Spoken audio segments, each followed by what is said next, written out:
Hello everyone, this is Varsha. Welcome to victory education English grammar, जो कि है class 6 से क्लास 12 तक के स्टूडेंट्स के लिए। और अगर कोई कॉम्पिटिटिव एग्जाम की प्रिपरेशन कर रहा है तो वो भी हमारे चैनल विक्ट्री एजुकेशन पर जाकर ये वीडियो देख सकते हैं।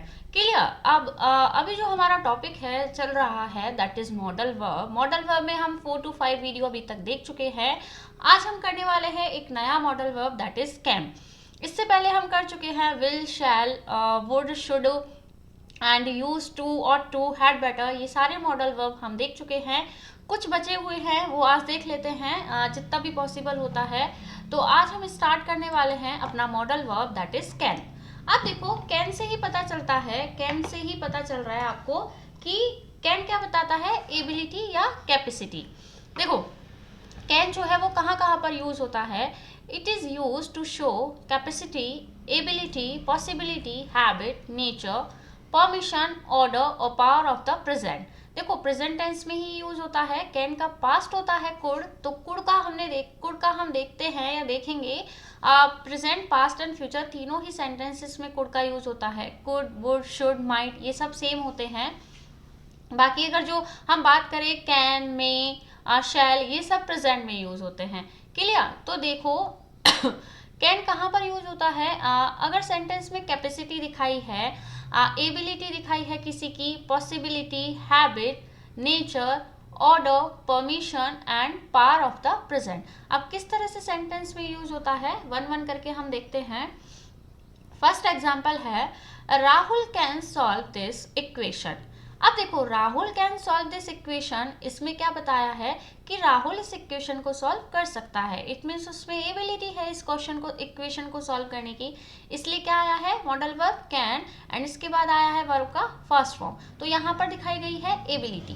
देखो, कैन एंड मे थोड़ा सा क्या होता है, सिमिलर होता है। दोनों ही परमिशन के लिए भी यूज होते हैं एंड कैपेसिटी या एबिलिटी के लिए भी आप मे का यूज कर सकते हो। राहुल में सॉल्व दिस इक्वेशन ऐसे भी आप लिख सकते हो, या फिर Rahul can solve this equation. तो कंफ्यूज मत होइएगा, आपको एग्जाम में एक ही ऑप्शन गिवन होगा, तो आप दोनों में से कोई भी एक ऑप्शन लिख सकते हैं। Now move on the second number example, this bottle can store more than 2 liters of water. अब यहाँ पर कैपेसिटी दिखाई है बॉटल की, कि बॉटल कितना होल्ड कर सकती है, more than 2 liters of water. तो कैन हुआ हमारा मॉडल वर्ब, स्टोर हुआ हमारा V1, इट मीन्स वर्ब का फर्स्ट फॉर्म। थर्ड देखते हैं, India can defeat it's enemies. अब ये क्या है, पॉसिबिलिटी, कि इंडिया डिफीट कर सकता है अपने एनिमीज को। अब यहाँ पर आप मे भी लिख सकते हो, इंडिया में defeat it's enemies. Clear. Four देखते हैं, a true love can do anything for his love. देखो, ये हैबिट होती है कि एक ट्रू लव जो होता है can do anything for his love. Clear. Fifth देखते हैं, the Indian cricket team can defeat any other country. This is the power, this is the power, power की बात हुई है यहाँ पर। The Indian cricket team can modal verb है, and defeat है हमारा वर्ब का फर्स्ट फॉर्म। इसी तरह इस सेंटेंस में कैन मॉडल वर्ब, डू है वर्ब का फर्स्ट फॉर्म, एंड यहाँ पर भी कैन है मॉडल वर्ब एंड डिफीट है वर्ब का फर्स्ट फॉर्म। सिक्स देखते हैं, कैन आई कम इन। देखो, परमिशन, जैसे छोटी क्लासेस में हम बोलते हैं मे आई कम इन मैम, तो हम ऐसे भी बोल सकते हैं कैन आई कम इन। तो परमिशन के लिए कैन और मे दोनों को आप यूज कर सकते हो। 7 नंबर देखते हैं, यू कैन कम इन। तो ऑर्डर दिया है, yes you can come in, you may come in या यू कैन कम इन, दोनों ही सही है। तो आई होप कैन सभी को क्लियर हुआ होगा। अब देखो, कैन में ये सब नहीं पूछा जाता है। कैन में क्या पूछा जाता है आप देखिएगा, अब वो नेक्स्ट स्लाइड में है, बट ये भी इंपॉर्टेंट है। क्या है, एबिलिटी एंड कैपेसिटी। देखो, अगर एबिलिटी एंड कैपेसिटी की बात हुई है तो एबिलिटी किससे रिलेटेड आता है, मेंटल स्ट्रेंथ। अगर मेंटल स्ट्रेंथ की बात हुई है तो वहाँ पर आता है एबिलिटी, एंड फिजिकल स्ट्रेंथ की बात हुई है तो वहाँ पर आता है कैपेसिटी। अब देखो, इसे याद करने का तरीका, मैंने जिस तरह से इसको याद किया है, जैसे मेंटल स्ट्रेंथ है तो माइंड हमारा ऊपर होता है, एंड ए फॉर अल्फाबेट भी जो है सबसे पहले आता है। तो माइंड ऊपर है एंड अल्फाबेट ए भी सबसे पहले आता है। तो हम इस तरह से इसको रिलेट कर सकते हैं कि मेंटल स्ट्रेंथ में क्या आएगा, एबिलिटी, एंड फिजिकल स्ट्रेंथ में क्या आ जाएगा, देन कैपेसिटी। क्लियर। अब एक एग्जांपल देखते हैं, ही डू पुशअप। अब पुशअप आप मुझे बताइए मेंटल स्ट्रेंथ होती है क्या फिजिकल स्ट्रेंथ होती है? तो पुशअप के लिए हमें कोई मेंटल स्ट्रेंथ तो नहीं चाहिए, फिजिकल स्ट्रेंथ ही हमें चाहिए। तो हम यहाँ पर क्या भरेंगे? Capacity. It means he is capable to do pushup. इसको कैसे हम लिख सकते हैं?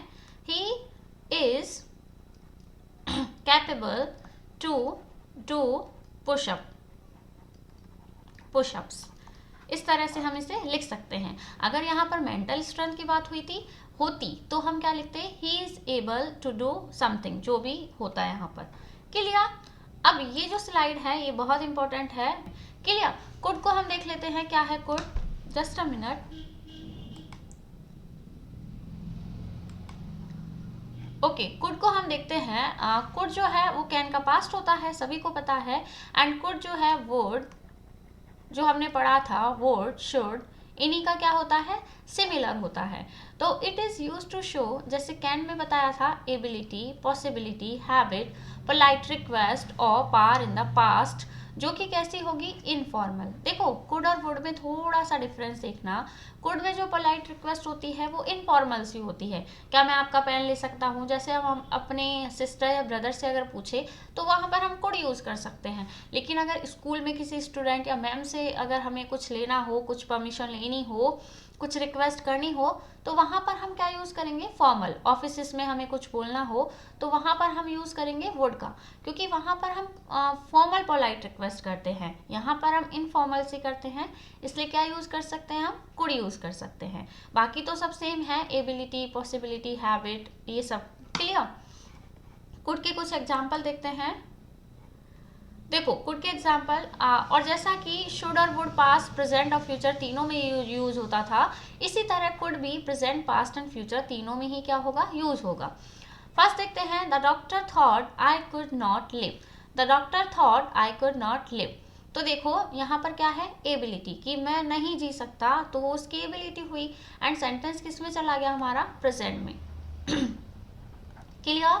सेकेंड देखते हैं, if you had told me earlier. यदि तुमने मुझे पहले ही बताया होता। अब हैड टोल्ड आ गया तो किस में है? सेंटेंस पास्ट में। आगे चाहे प्रेजेंट में हो, लेकिन अगर ये स्टार्टिंग इसकी पास्ट से हुई है तो पूरा सेंटेंस किस में होगा? पास्ट में होगा। I could have been free, I could have been free. Could है, कुड के बाद वर्ब का फर्स्ट फॉर्म हैव, जो कि वर्ब का फर्स्ट फॉर्म होता है, एंड हैव के बाद वर्ब का third form, that is been. ये सब मैंने आपको प्रीवियस क्लासेस में बताया है कि कौन सी वर्ब की फर्स्ट फॉर्म होती है एंड कौन सी वर्ब की थर्ड फॉर्म होती है। सेकंड, फोर्थ, फिफ्थ हमने सभी को पढ़ा है। लेकिन B1 एक बार फिर से देख लेते हैं। देखो B1 फॉर्म कौन कौन सी होती है? एक होती है आर, एक होती है have, and one is be. ये तीनों ही वर्ब की फर्स्ट फॉर्म होती है। तो जितनी भी मॉडल वर्ब है उनके बाद आपको आर भी मिल सकता है, हैव भी मिल सकता है, या फिर बी भी मिल सकता है। Clear? There was nothing he could do. There was nothing he could do. तो वॉज है, वॉज किसका है? पास्ट का। तो सेंटेंस किस में हो गया? पास्ट में। कुड हमारा मॉडल वर्ब है, मॉडल वर्ब के बाद वर्ब का फर्स्ट फॉर्म गिवन है, तो सेंटेंस क्या हुआ? हमारा एकदम करेक्ट हुआ। फोर्थ नंबर देखते हैं, I wish I wish you could stay. I wish you could stay. Possibility है एंड सेंटेंस है हमारा प्रेजेंट का। क्लियर? कुड के बाद वर्ब का फर्स्ट फॉर्म गिवन है, could you run a little faster. Could you run a little faster एक request की है इनफॉर्मल सी, क्या तुम थोड़ा तेज दौड़ सकते हो? एंड ये भी सेंटेंस हमारा किस में है? प्रेजेंट में। Clear? Could you land me your car for a moment. क्या तुम अपनी कार थोड़े से मोमेंट के लिए मुझे दे सकते हो? तो ये भी एक इनफॉर्मल सी रिक्वेस्ट है एंड सेंटेंस है हमारा प्रेजेंट का। इफ वी हैड मनी, यदि हमारे पास मनी होता, तो सेंटेंस किस में चला गया? पास्ट में। If we had money we could buy a house. तो पॉसिबिलिटी थी कि हम एक घर खरीद सकते थे। क्लियर? तो ये किस में चला गया? पास्ट में। कुड है, कुड के बाद वर्ब का फर्स्ट फॉर्म गिवन है वाई, तो सेंटेंस हमारा एकदम करेक्ट है। आई होप सभी को कुड एकदम क्लियर हो गया होगा। नेक्स्ट मूव करते हैं। देखो यहाँ पर डिफरेंस जो मैंने आपको बताया था वो भी गिवन है यहाँ पर। वुड एंड कुड में क्या डिफरेंस होता है, दोनों ही पोलाइट रिक्वेस्ट के लिए यूज होते हैं, लेकिन जो वुड होता है वो फॉर्मल में यूज होता है एंड कुड जो है वो इनफॉर्मल से एक रिक्वेस्ट होती है। मतलब वहाँ पर ज़्यादा फॉर्मेलिटी नहीं होती है, एक इनफॉर्मल से रिक्वेस्ट होती है। तो इनफॉर्मल से रिक्वेस्ट जैसे हम दोस्तों में कर सकते हैं, अपने भाई या बहन के साथ कर सकते हैं, लेकिन अगर ऑफिस वगैरह में टीचर्स वगैरह के साथ अगर आपको रिक्वेस्ट करनी हो तो वहाँ पर कैसी रिक्वेस्ट होगी, आपकी फॉर्मल रिक्वेस्ट होगी। तो आई होप कैन और कुड सभी को क्लियर हुआ होगा। This is the most important concept, इस पे स्टार बना लीजिए, इसी की मैं बात कर रही थी। अब देखो यहाँ पर क्या लिखा है, एबल टू और कैपेबल, एबिलिटी एंड कैपेबिलिटी। देखो इन दोनों में क्या है, it is not used with can and could. जो अभी हमने कैन एंड कुड पढ़ा है, अगर सेंटेंस में आपको कहीं पर कैन और कुड गिवन है तो वहाँ पर आप फिर से एबल या कैपेबल शब्द नहीं लगाओगे, क्योंकि इन्हीं के अंदर एबिलिटी एंड कैपेबिलिटी छुपी होती है। तो वही सब यहाँ पर रिटर्न है। कैन एंड कुड खुद में ही कैपेसिटी और एबिलिटी दिखाता है, इसलिए इनके साथ एबल या कैपेबल नहीं आएगा, वरना सेंटेंस सुपरफ्लुअस हो जाएगा। ठीक है, तो इसलिए आपको क्या ध्यान रखना है, कैन और कुड के साथ एबिलिटी या कैपेसिटी जैसे शब्दों का यूज नहीं करना है। फर्स्ट हम देखते हैं, I can not be able to perform tomorrow. I can not be able, can भी गिवन है एंड एबल भी गिवन है, तो सेंटेंस गलत हो गया।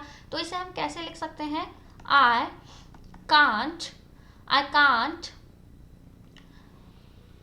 Perform tomorrow, I can't perform tomorrow. इसे हम सिंपल ऐसे भी लिख सकते हैं, I can't perform tomorrow. Able तो हमें लगाना ही नहीं है क्योंकि कैन ऑलरेडी गिवन है। सेकंड देखते हैं, she could not be able to attend the meeting. तो इसे भी हम क्या लिखेंगे, शी कुड नॉट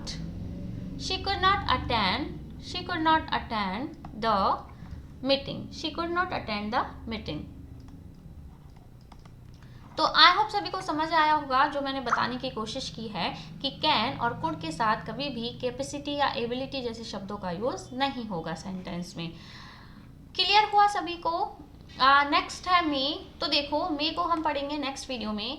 अभी आपके कितने मॉडल वर्ब और बचे हुए हैं मैं आपको बता देती हूँ।